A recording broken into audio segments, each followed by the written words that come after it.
My parents let me stop breathing for 4 minutes because my twins said I was faking. Now CPS. Doctors are exposing their years of neglect. In my family, we had one rule. I needed my twins' permission to seek medical treatment. My lungs tightened up as I watched Emily practice her birthday speech. I reached for my inhaler on the coffee table, but Mom took it away.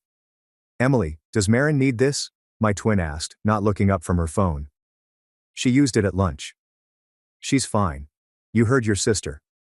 Mom tucked my inhaler into her purse. "No attention seeking today, it's Emily's sweet 16th. The rule had been in place since we were 12. The day I pretended to have pneumonia at Emily's ballet recital. I hadn't faked it, but Emily claimed I had, so that became the truth. From then on, every headache, fever, and asthma attack had to be confirmed by the golden twin. "Can't breathe." The wheezing began.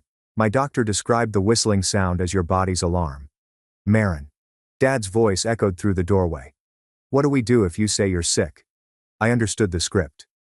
"Ask Emily first." And what did Emily say? Emily eventually looked up, angry. "I said she's fine."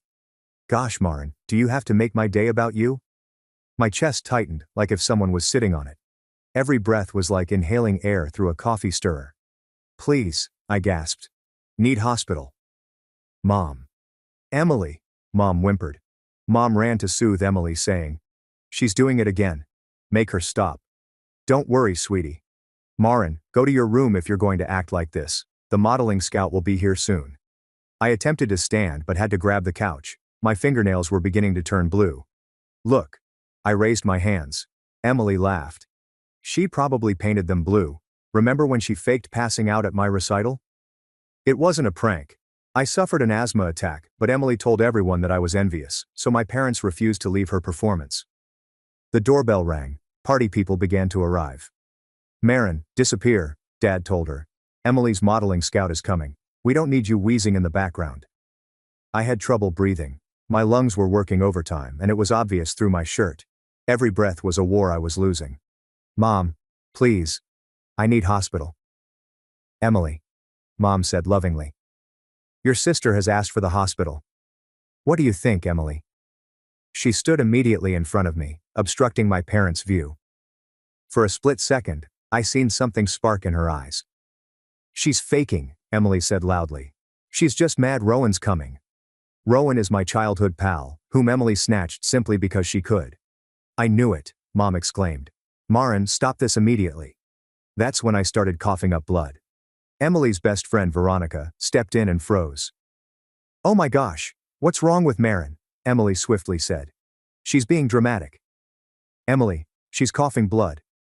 "No, they're not." Emily moved in front of me again. "Everything's perfect. Go help with decorations."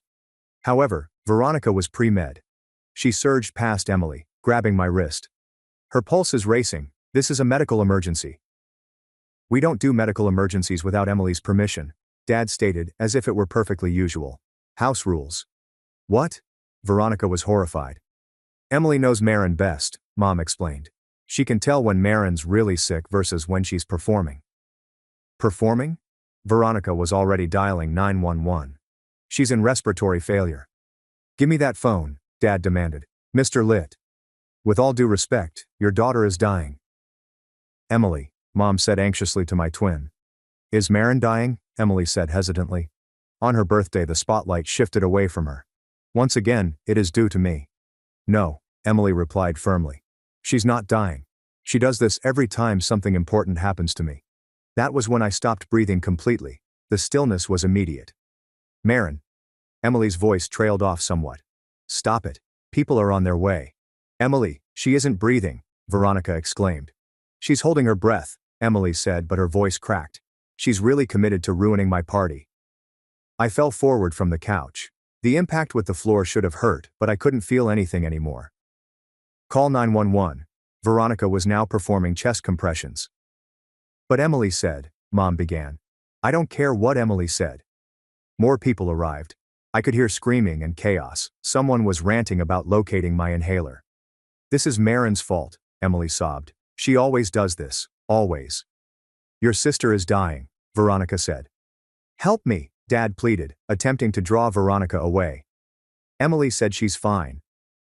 Rowan's voice could be heard through the fading darkness. Mr. Litt, what are you doing? She's blue. She's actually blue. Emily's scream was the last thing I heard. You're supposed to be on my side. 3 days later, I awoke in the intensive care unit.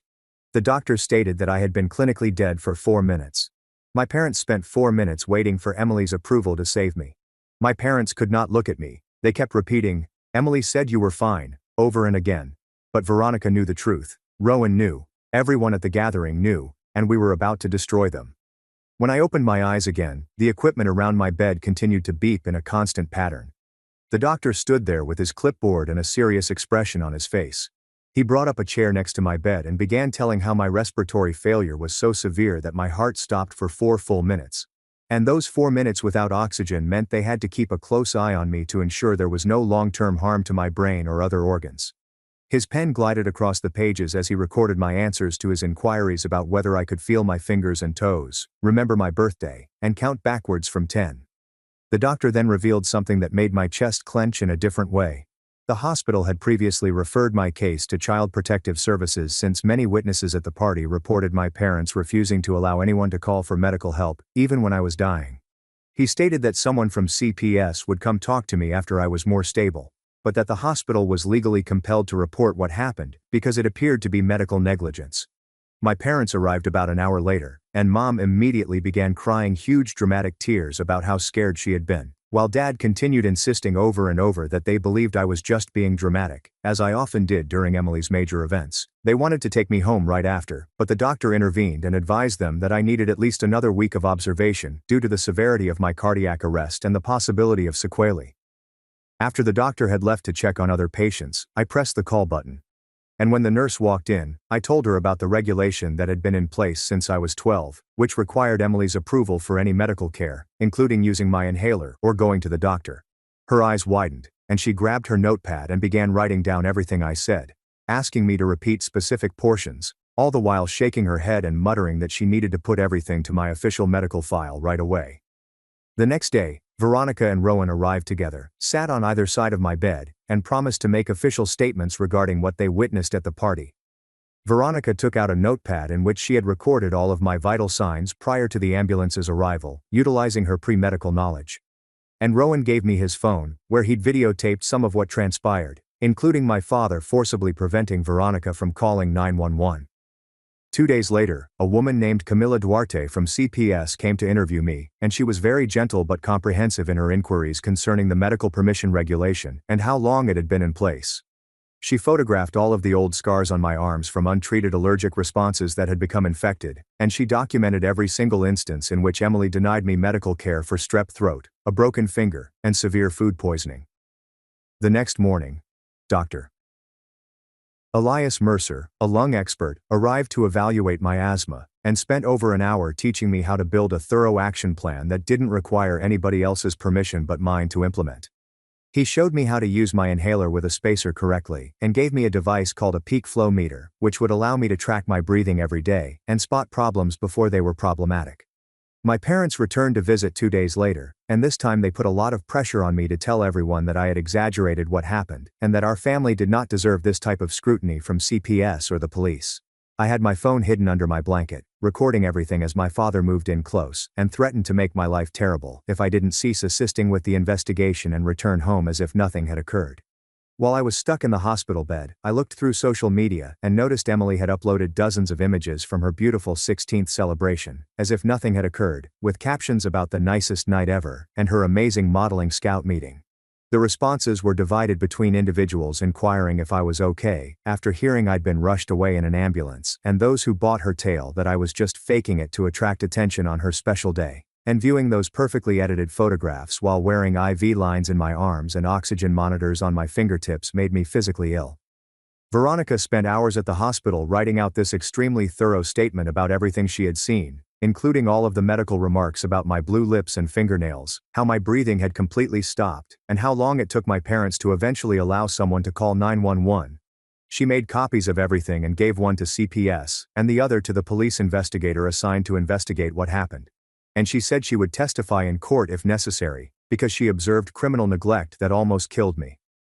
Camilla returned to my hospital room the next morning, carrying a heavy folder and pulling a chair up next to my bed. She stated that CPS was implementing an emergency safety plan, which meant I couldn't return home with my parents until they completed investigating everything. She inquired whether I had any safe family or friends who could take me in for a bit. I thought about my aunts and uncles, but they all lived too far away, or had always agreed with my parents that Emily was ideal. Veronica had been texting me all morning, and when I suggested needing a place to stay, she quickly called her mother, who agreed without hesitation. Camilla had to conduct background checks on Veronica's parents and pay a home visit to ensure their home was secure, which required 3 days of paperwork and phone calls. The social worker arrived to investigate Veronica's home, ensuring that there was a suitable bedroom for me and questioning her parents about their work schedules and whether they knew what they were doing. After everything was approved, Veronica's father brought his vehicle to my parents' house to help me pack my belongings. My parents waited in the doorway, angry looks on their faces, while I retrieved clothes, books, and my school laptop from my room. Mom was telling me that this was all a big misunderstanding and that I should just return home, but Camilla was there to make sure they didn't try to stop me from going. Dad crossed his arms and told me I was making a horrible mistake that would ruin our family, but I kept loading boxes and lugging them to the truck. Emily observed from her bedroom window upstairs, and I could see her typing on her phone, most likely telling everyone her version of what was occurring. After we loaded everything, Veronica's mother had already set up the guest room with new sheets and cleared out part of the closet for my stuff. The following week, I had to visit with Olivia Watson, the school counselor, who had a small office adorned with motivational posters and a bowl of chocolates on her desk. She opened my class schedule on her computer and began taking notes on which teachers needed to know about my condition and what accommodations I would require. She ensured that I had permission to carry my inhaler everywhere and that I may leave any lesson if I experienced breathing difficulties without first asking. She also set extended deadlines for all of the work I had missed while in the hospital, and she arranged for me to eat lunch in her office whenever the cafeteria felt too crowded. Rowan texted me that night, saying he'd uncovered something I should see. And when we met at a coffee shop near campus, he showed me screenshots from 2 years ago. They were communications between him and Emily, in which she laughed about how I had begged her to let me visit a doctor for strep throat, and she had refused just to see how long I would suffer. She had commented, "It's so funny how she has to ask my permission for everything medical," with laughing emojis. Rowan had kept everything because, even then, something felt wrong. He forwarded everything to Camilla's email while we sat there, and he offered to testify about what he observed at the party and these old texts if necessary. Dr. Mercer made another appointment and spent more than an hour teaching me how to use this peak flow meter properly, showing me how to blow into it 3 times in the morning and night and record the results on a specific chart. He said that typical readings for someone my age should be between 380 and 400, but mine were only at 250 due to years of damage from untreated attacks. He showed me the zones on the chart. Green meant I was fine, yellow meant I needed to be cautious and possibly use my rescue inhaler, and red meant I needed to get to the hospital right away.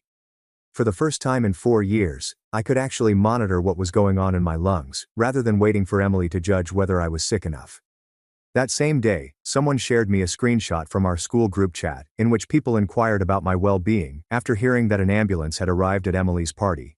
Emily had responded, stating I was staying with friends for a while because I wanted attention, and that everyone should stop spreading misinformation about our family. A group of adolescents pushed back, stating they'd heard from partygoers that I had stopped breathing and nearly died. But Emily said that everything was overblown, and I was okay. She claimed that I had always been jealous of her, and that this was just another attempt to ruin something essential to her. Camilla called a few days later and invited me to the CPS office, where she sat me down in a small room with fluorescent lights, and described how the entire inquiry would proceed. She stated that they were investigating potential criminal charges against my parents for child endangerment and medical neglect, but told me that it may take months of interviews and court dates. She asked if I was prepared for such a lengthy procedure and if I was aware that if charges were filed, my parents could face jail time, or at least probation. 2 weeks after leaving the hospital, I returned to school, and stepping through those front doors seemed like everyone was watching at me and muttering about what had occurred. During the 3rd session, my chest tightened, and I could hear the old wheeze. But this time, I just took out my inhaler and used it straight in class, without asking anyone. The attack lasted only a few minutes, and my teacher made no comment because Olivia had already informed everyone about my medical plan. Later that week, Veronica received a big packet from the hospital. Inside was a copy of my whole discharge paperwork, including the nurse's official notes. Reading through the medical terminology was strange but reassuring. Words like serious respiratory distress, possible medical negligence, and Child Protective Services contacted owing to parents' failure to seek treatment. The following page had further information regarding my 4 minutes of cardiac arrest and how Veronica's CPR likely saved my life before rescuers arrived. At the bottom, the attending physician noted that my parents had demonstrated a concerning lack of appropriate response to a life-threatening medical emergency and suggested immediate CPS involvement. Then, on Friday afternoon, I received an email from the principal informing me that my parents had sought a meeting to discuss what they described as misunderstandings and rumors about our family status that were harming Emily at school. The meeting was scheduled for the following Thursday, and the thought of sitting in the same room with them as they twisted everything about made my stomach hurt. Olivia offered to be there with me and said I didn't have to go if I didn't feel secure, but I knew I had to confront them and tell them the truth about what they had done. Olivia summoned me to her office after school 2 days before the appointment, and we spent 3 hours going over every possible scenario. She took out a big packet containing papers about student rights, and began marking sections with sticky notes while stressing that my parents could not force me to leave with them or sign anything. She taught me where to sit in the conference room so I'd be closest to the door, and wrote down phrases to say if they started yelling or making me feel bad. Her hands ran quickly across the papers, underlining sections on medical autonomy for kids in abuse instances. She also taught me how to stay calm by counting my breaths when things got stressful. She promised to sit right next to me and take notes on everything they said. And if I needed a break, I could simply tap her arm twice, and we'd leave the room right away. The next morning, Veronica approached me before first class and handed me a manila envelope containing her formal statement. I sat on the hallway floor and read through 4 pages of medical jargon that described my health that day, including exact numbers for my pulse rate and breathing patterns that she had seen. She'd written about how my lips were cyanotic and my nail beds showed significant oxygen deprivation, using clinical terminology from her pre-med classes to make everything sound even more terrible. She signed and dated it at the bottom, and added a note that she had previously handed copies to Camilla and the investigator investigating the matter. After chemistry on Wednesday, I was putting my stuff into my locker when Emily emerged behind me and slammed the door shut. She grabbed my wrist and twisted it, demanding that I tell everyone I was all right and that the entire situation was blown out of proportion. I tried to pull away, but she dug her nails in deeper, leaving red scratches on my skin and shouting that I was ruining her life for nothing. When I eventually ripped my arm free and began walking away, she grabbed my shoulder and whirled me around so violently that I dropped my books everywhere. Other students in the corridor stopped to stare as she screamed that I had always been envious, and that this was just my latest attempt to divert her attention. I picked up my books without saying anything and headed straight to the nurse's office, where she photographed the nail marks on my arm and filled up an incident report. That night, I couldn't stop looking through social media and reading comments on the party. Some of the youngsters who were there reported seeing me on the floor, getting blue, while my parents stood there arguing with Veronica, rather than helping. Others, primarily Emily's friends, said that I'd always been dramatic and had probably arranged the whole affair to ruin her birthday. One girl in my English class wrote a lengthy article describing how she had seen me suffer asthma attacks at school before, and they were absolutely real, not false, as Emily claimed. The debate in the comments became heated, with individuals taking sides and uploading pictures of prior posts where Emily discussed dictating my medical decisions. Thursday arrived, and I sat in the conference room between Olivia and the principal as my parents entered with their lawyer. Mom burst into tears, stating I had always been difficult and prone to exaggeration, while Dad insisted that Emily understood me better than anyone else. They argued that the permission rule was only their way of keeping me from seeking unneeded medical assistance for small ailments. I waited till they concluded their statement before gently explaining how the rule began when I was 12 and listing specific instances in which Emily denied me medical attention. The principal's expression altered when I mentioned waiting 6 hours with a broken finger because Emily was at a sleepover and couldn't be bothered to grant permission. When I mentioned having strep throat for 2 weeks because Emily accused me of lying my way out of her choir concert, the principal began hurriedly jotting notes. My parents' lawyer attempted to interrupt, but the principal raised his hand and requested me to continue. So I told him about every incident I could recall. Later that week, Camilla called to inform me about her interview with Emily, who had spent 2 hours arguing I had been making up illnesses since we were kids. Emily had presented a detailed timeline of alleged false sick days and attention-seeking actions.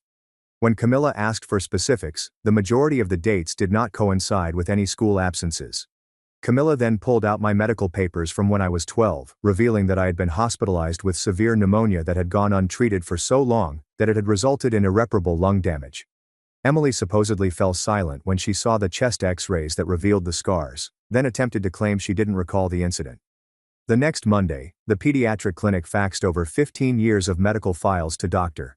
Mercer, who spent his entire lunch break looking through them with an increasingly anxious frown. He discovered 7 instances in which I had presented with significant diseases that had developed well beyond normal due to delayed treatment. Each occasion coincided with a major event in Emily's calendar, such as dance recitals, contests, or social gatherings.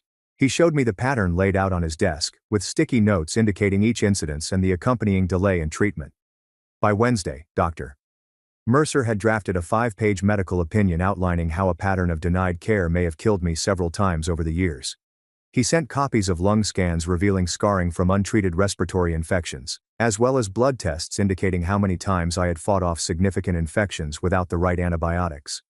His assessment indicated that no child could falsify the physical evidence presented in my medical history, and that the treatment delays constituted blatant medical neglect.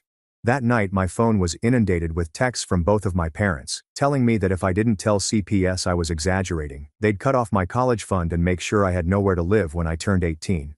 Dad's communications became increasingly irate, accusing me of being ungrateful and claiming that I was destroying our family due to teenage drama.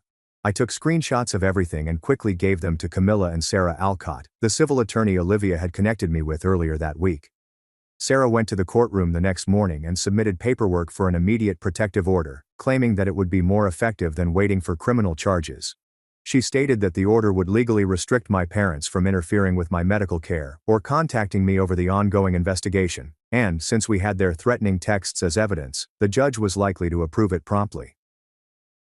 That weekend I sat at Veronica's kitchen table with a yellow legal pad and began writing down every time I remembered getting sick and what had happened.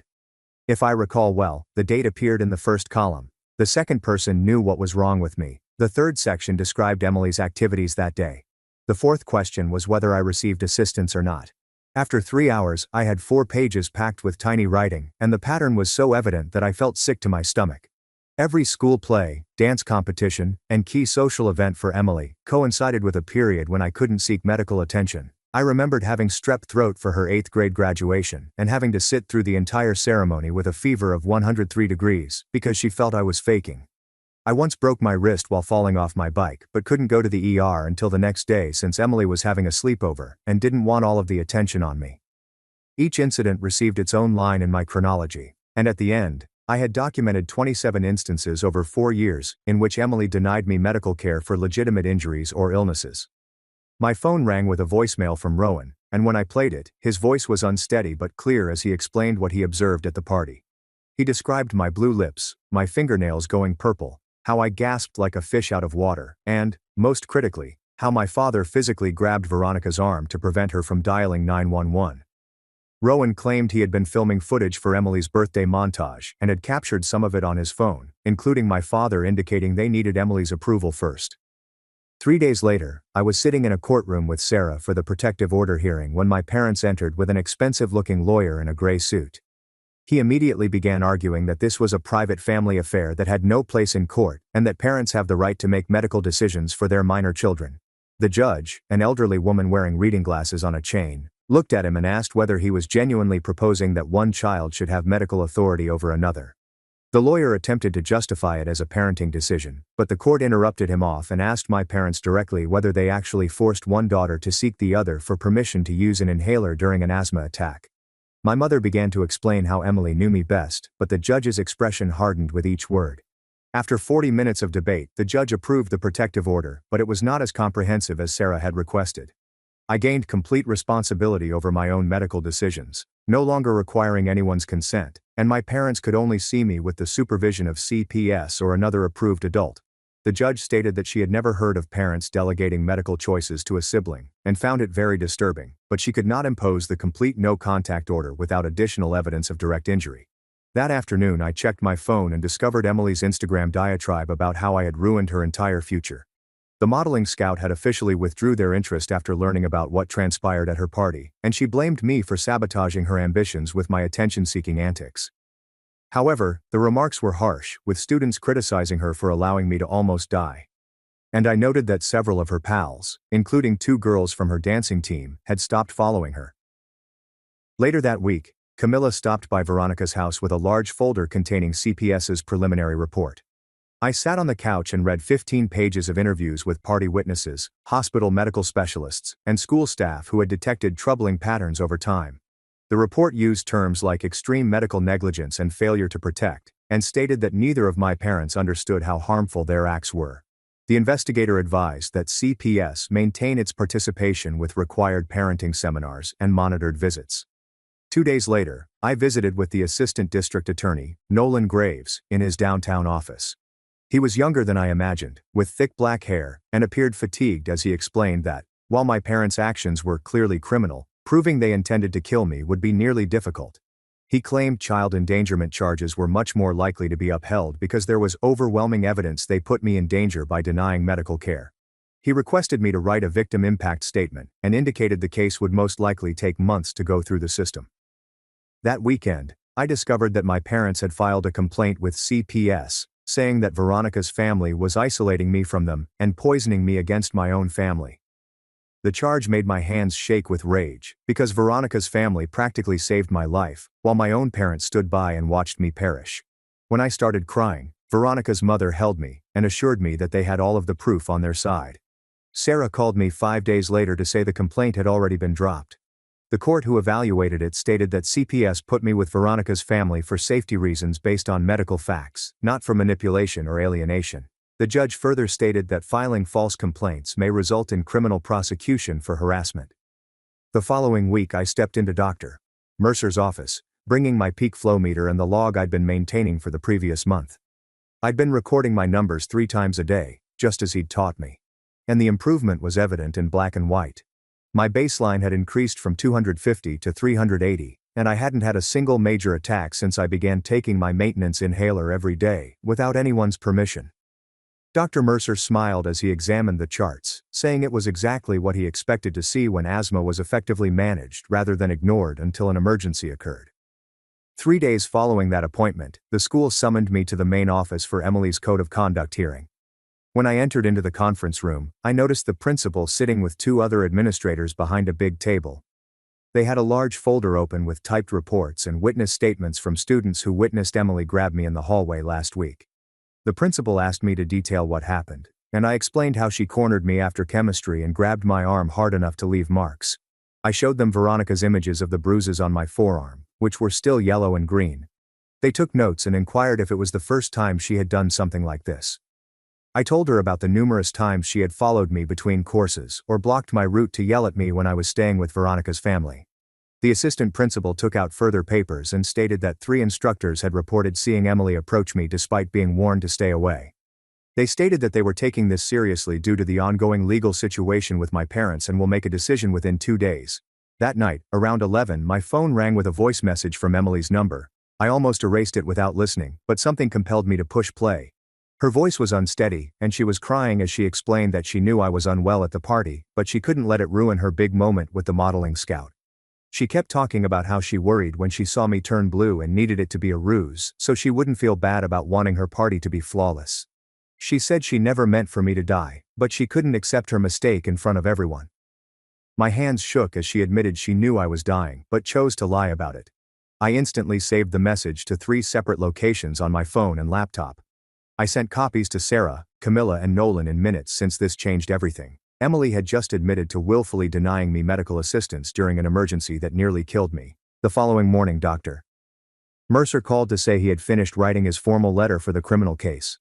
He read parts of it to me over the phone, describing how refusing asthma treatment during an intense attack was medical negligence that may result in death. He used specialized medical terminology like respiratory failure and cardiac arrest to make what happened appear more terrible than it was.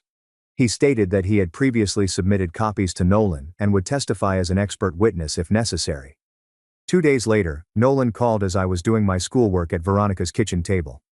He stated that they had evaluated all of the evidence, including Emily's voice message, and were pressing forward with misdemeanor child endangerment charges against my parents. He stated that felony charges were improbable because proving intent was too difficult, but they still carried serious implications. He stated that my parents would have to appear in court and potentially face up to a year in jail, which was unusual for first-time offenders. He asked if I was comfortable with this amount of accountability, and I agreed because it was better than nothing. The following week, I had to attend a CPS case conference at their downtown office. Camilla was there with 2 supervisors, and they discussed the future steps for my case. They recommended family treatment with ongoing supervision once the criminal case was resolved. I told them I didn't feel safe in therapy with folks who hadn't committed any wrongdoing. I mentioned how my parents believed they were only following house rules and didn't see the issue. The supervisors glanced at each other and agreed to resume therapy when the criminal case was completed. They stated that my safety came first, and that imposing therapy before my parents accepted responsibility could be harmful rather than beneficial. Later that week, Olivia summoned me to her school office to discuss what she referred to as an accommodations plan. She had documents lying across her desk to ensure I always had access to my medication at school. We noted down that if I had respiratory problems, I may leave any class without permission. She also mentioned that I may have my inhaler with me at all times and use it anytime I needed it without first asking anyone. She ensured that no teacher may dispute or deny these concessions under any circumstances. She made copies for the nurse and all of my teachers, and gave me a card that outlined my rights. Rowan texted me that weekend, wondering if we could discuss the criminal hearing. We met in a coffee shop near the school and sat at a corner table. He stated that he wanted to testify about what he's seen at the party but was unsure whether I wanted him involved. We had an awkward chat about how Emily had also misled him by falsely accusing me of being jealous and dramatic. He showed me texts in which she had convinced him that I was faking being unwell for attention over the years. We agreed that he should focus solely on the facts of what he saw at the party, such as my blue lips and my father attempting to prevent Veronica from calling 911. The conversation was strange but important, and we both understood his testimony would aid the case. A few days before the hearing, I visited with Camilla and Sarah in Sarah's office. I informed them that I intended to testify at the criminal hearing, but not as a victim. I wanted to speak as if I were conveying the truth about what had occurred to me. They helped me practice what I wanted to say without making me feel weak or broken. Camilla encouraged me to stick to the facts, while Sarah demonstrated how to remain calm if the defense attorney attempted to upset me. We repeated my sentence until I could say it without sobbing. The next week during exercise class, I felt a similar tightness in my chest. Instead of panicking, I immediately took out my inhaler and peak flow meter. I blew into it and noticed that my numbers were lowering, but not dangerously low yet. I told the teacher that I needed to sit out and check my breathing. I used my inhaler again after 5 minutes, and I checked my peak flow every few minutes. Within 15 minutes, my numbers had returned to normal, and the tightness had subsided. The gym teacher observed the entire incident and said I handled it correctly. She complimented me on my calm demeanor and preparation. As I put my inhaler back in my pocket, I realized I wasn't terrified anymore since I had regained control of my own body and health. 3 days later, as I was walking to my car after school, I noticed my parents' SUV parked next to Veronica's Honda. My stomach fell as they stepped out and began approaching toward me, despite the fact that the protective order stated they could not get within 50 feet. I got out my phone and contacted the compliance line number Sarah had saved for me, informing them exactly where I was as my parents approached. Mom was crying, and Dad kept claiming they only wanted to talk for 5 minutes, but I remained on the phone and moved away from the school gate. Within 4 minutes, 2 security guards dashed out and positioned themselves between me and my parents, with one filming everything on his phone. Dad tried to explain that they were my parents, and had the right to see me, but the guard informed him about the protective order on file with the school. They had to leave or face prosecution by campus police for trespassing and violating a court order. Emily found me at my locker the next morning, and began shouting about how I had ruined her entire life, and cost her the modeling contract she had been working for since middle school. Students stopped to look as she yelled that I was jealous and intended to ruin everything nice in her life, just like I had always done. I didn't respond, simply held up my phone to record her as she screamed about how everyone at school thought she was a monster. When she eventually stormed out, I went straight to the principal's office and showed him the tape, explaining how Olivia had instructed me to capture everything. He stated that this was the 3rd incident report regarding Emily this week and scheduled an emergency disciplinary hearing for that afternoon. The hearing lasted 2 hours, during which the principal, vice principal, and 3 teachers reviewed all of the documented occurrences, as well as witness statements from kids who had observed Emily corner me several times. They decided to suspend her from all extracurricular activities, including student council and debate team, and issue an official no-contact order, which said that she could not approach me anywhere on school grounds. If she violated it even once, she'd be suspended and possibly expelled, which meant I finally had one location where I could feel safe from her. That weekend, Nolan called to tell me that he had formally filed the misdemeanor child endangerment charges against my parents, and that I needed to write a victim impact statement for court. I met with Sarah at her downtown office, where we spent 3 hours writing and reworking my statement until it was factual and not overly emotional. We rehearsed reading it aloud repeatedly, with Sarah pacing me and helping me slow down when I started speeding through the difficult portions. She advised me to pause and breathe in between portions, as well as look up at the judge, rather of focusing just on the paper. 2 weeks later, we all went to court for the arraignment, when my parents entered their plea. They stood at the defendant's table with their counsel, as the prosecution read the allegations of willfully refusing medical care to a kid in their control. When the judge asked how they pled, they both answered, "Not guilty," in voices as low as I'd ever heard them. Emily sat in the gallery behind them, appearing pale and younger than 16. Her hair was pulled back in a modest ponytail rather than her normal beautiful curls. She kept staring at me, as if she was seeing me for the first time as a real person, rather than simply the twin who was meant to remain in her shadow. The judge scheduled the trial for 6 weeks later and informed my parents that they may still only contact me through lawyers. A month later, I stood at the podium in the courtroom reading my statement, my hands trembling so much that I had to hold the edges to stay still. I described the permission rule in simple terms, beginning when I was 12 years old, and Emily concluded that I had pretended to be sick at her recital. I detailed the day of the party, reading from my notes about being unable to breathe, and my parents' refusal to assist even when I was becoming blue. My voice cracked when I reached to the part about dying for 4 minutes, but I kept on, gaining stronger with each word until I was able to speak clearly about what they had done to me. Except for my speech and Mom's soft cry at the defendant's table, the courtroom was dead silence. After 3 days of testimony from Veronica, Rowan and other party guests, as well as Dr. Mercer's medical proof about my scarred lungs caused by years of untreated illnesses, my parents' lawyer requested a meeting with the prosecutor. They negotiated a plea agreement in which my parents would plead guilty to a lesser felony in exchange for 18 months of mandatory parenting classes and compliance monitoring rather than probable jail time. It wasn't the harshest punishment, but it required them to plead guilt and would remain on their criminal record indefinitely, hurting any future employment or housing applications. The court approved the bargain, but then added something extra. He expanded my protective order to explicitly specify in legal language that Emily had no jurisdiction over my medical decisions indefinitely.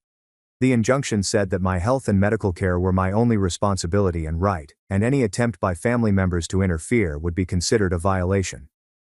2 weeks after the trial concluded, Camilla arrived to Veronica's house for our final intensive meeting, where she informed us that CPS was ending the active investigation phase.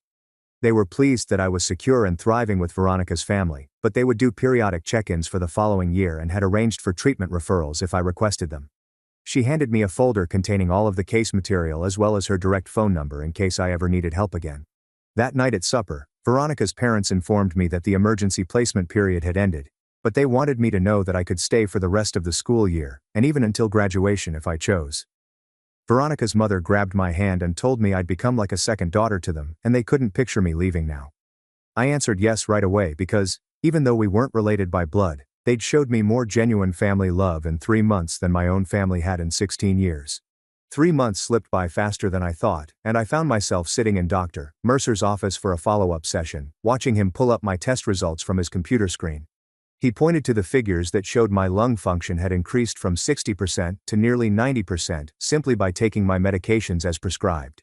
The improved graphs resembled ascending mountain slopes, and he printed them for me to keep while describing how regular treatment had reversed the majority of the damage from years of untreated episodes. He issued prescriptions for everything I needed for 3 months, and ensured that I had backup inhalers at home, school, and in Veronica's car. He also provided me extra spacers, and demonstrated the necessary cleaning regimen to prevent infections. The following day, Olivia summoned me to her school office, where she had boxes of folders and a label maker set across her desk, ready to assist me in organizing everything necessary. We spent 2 hours creating what she referred to as my safety file, which had sections for medical data, legal documents, and emergency contacts, as well as tabs for anything from insurance cards to therapy referrals. She photocopied my protective order 3 times so I could maintain copies in various locations, and she assisted me in scanning everything onto a flash drive as a backup, as we discussed college applications and how many survivors used their experiences in personal statements. We looked at scholarship opportunities for medical hardship situations, and she handed me pamphlets for colleges with outstanding support systems for students with chronic health concerns, highlighting those with great pre-med programs because I'd been thinking about it recently. Rowan texted me that weekend, asking if I wanted to go for lunch at a diner near school. Just the two of us, no mention of Emily, the trial, or anything serious. We sat in a booth eating burgers and talking about mundane things like his soccer season and my scientific project, making it obvious that we wouldn't talk about my sister or what occurred at the party. It wasn't the same easy connection we had as kids building forts in my backyard, but it was genuine and honest, with him making sure I had my inhaler before we went somewhere, and me appreciating that he cared enough to ask. During chemistry class, my phone buzzed with a text from Emily saying she recognized she'd made some mistakes and may have handled things incorrectly. But she didn't apologize, or admit to nearly murdering me. I stared at the message for a while, my finger hanging over the respond button. But then I deleted it without answering, since keeping my peace was more important than gaining the last word or making her understand what she had done. That night, I sat at Veronica's kitchen table with a notebook and prepared a personal statement for my safety file, emphasizing in my own words that all medical decisions were solely mine to decide.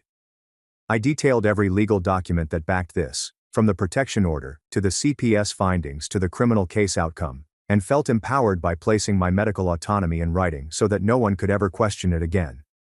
The declaration was 3 pages long, and I prepared 5 copies, one in my backpack, one in my locker, one in the safety file, one at the doctor's office, and one with Olivia, to ensure that I was never without documentation of my rights. Looking back 3 months after my 4-minute death, I had legal protection that kept my family away. Stable housing with folks that genuinely cared about me. Proper medical care from doctors who listened, and friends who put my safety ahead of anyone else's feelings.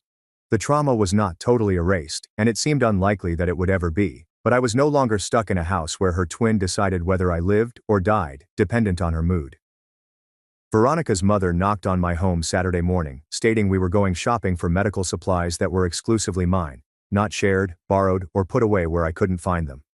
We drove to 3 different stores and found the ideal peak flow meter in my favorite color, purple, as well as a whole kit with extra inhalers, spacers, nebulizer masks, and a secured box to keep everything in so I'd never have to beg permission to breathe again. She assisted me in setting up a medical station in my room, labeling and organizing everything, even purchasing a little fridge for my liquid prescriptions, repeatedly emphasizing that these items were mine and that I should never have to ask for them. We received a medical alert bracelet engraved with my conditions and emergency contacts, as well as a pocket card containing my action plan, which did not require anyone's approval, just my own judgment about my body. The freedom of having my own medical supplies felt more significant than anything else, as if I could finally trust that I'd always have what I needed to keep alive without relying on someone else's approval. My asthma was under control for the first time since elementary school. I felt comfortable with Veronica's family, who treated me like a true daughter. I'd even started working on college applications, writing essays about overcoming medical neglect and discovering my voice. It turns out that when you can breathe freely without someone's hand around your throat, both literally with air and metaphorically with control, anything is conceivable, including dreams I'd never allowed myself to have previously. This entire trip has had a profound impact on me, and I am grateful that you have allowed me to be a part of it.